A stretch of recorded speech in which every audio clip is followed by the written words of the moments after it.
নমস্কার বন্ধুরা, ব্রততিস কিচেনে আপনাদের সকলকে অনেক অনেক স্বাগত। আজকে আমার রেসিপি হলো বোঁদে। তো চলুন বন্ধুরা দেখে নেই আমি এটা কিভাবে তৈরি করলাম। বোঁদে তৈরির জন্য আমি এখানে বড় চামচের 6 চামচ মতো বেসন নিয়ে নিয়েছি এই পাত্রটার মধ্যে। এবার এই বেসনটার মধ্যে আমি দিয়ে দেব জল, পরিমাণ মতো জল। এটা দিয়ে সুন্দর করে একটা ব্যাটার তৈরি করে নেব মেখে মেখে। দেখুন বন্ধুরা, এখানে আমি অল্প অল্প করে জল দিয়ে ব্যাটারটা তৈরি করছি। দেখুন ব্যাটারটা একদম রেডি হয়ে গেছে। ঠিক এই রকমই ব্যাটার কিন্তু তৈরি করে নিতে হবে। এখানে আমি একটা পাত্রে নিয়ে নিয়েছি, এর মধ্যে দিয়ে দিচ্ছি জল।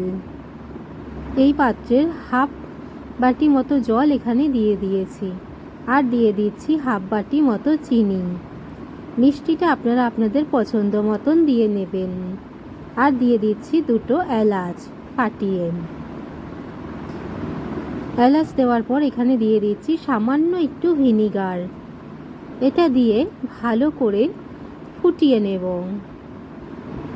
খুব বেশি গাঢ় শিরা যেন তৈরি না হয়, সেদিকে খেয়াল রাখতে হবে। শিরাটা ফুটে গেছে, এবার আমি এটাকে নামিয়ে রেখে দেব। এবার কড়াইতে তেল দিয়ে দিয়েছি, আর এরকম একটা ঝাঁঝরি হাতা নিয়ে নিয়েছি। এবার এই ঝাঁঝরি হাতার মধ্যে ব্যাটারটা অল্প অল্প করে দিয়ে সুন্দর করে বোঁদেটা তৈরি করে নেব। দেখুন বন্ধুরা, কত সুন্দর তেলের মধ্যে পড়ে বোঁদে তৈরি হয়ে যাচ্ছে।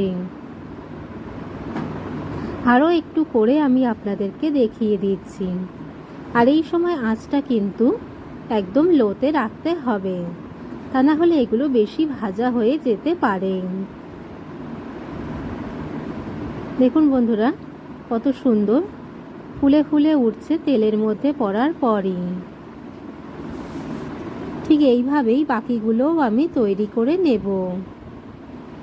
বোঁদেগুলো ভাজা হচ্ছে,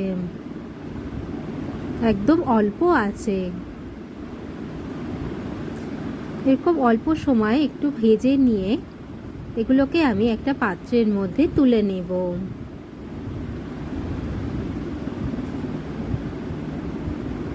দেখুন সমস্ত বোঁদেগুলো আমি ভেজে নিয়েছি। কত সুন্দর কুড়মুড়ে তৈরি হয়েছে। এবার এই শিরার মধ্যে আমি বোঁদেগুলো দিয়ে দেব। দিয়ে মোটামুটি 3-4 ঘন্টার মতো রেখে দেব ঢাকা দিয়ে।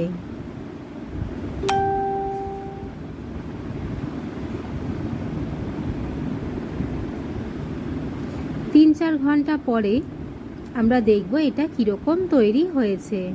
তার আগে একটু চামচ দিয়ে নেড়ে দিচ্ছি।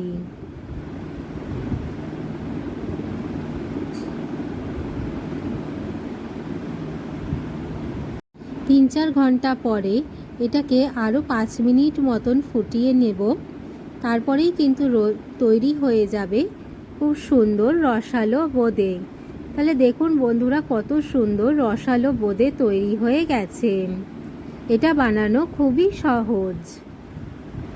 এরকম নিত্য নতুন রেসিপি পেতে গেলে আমার চ্যানেলটাকে লাইক, শেয়ার, সাবস্ক্রাইব করে দেবেন। আর পাশে থাকা বেল বাটনটাও অন করে দেবেন। যখনই আমি নতুন ভিডিও দেব আপনারা দেখতে পাবেন। সকলে ভালো থাকবেন। ধন্যবাদ।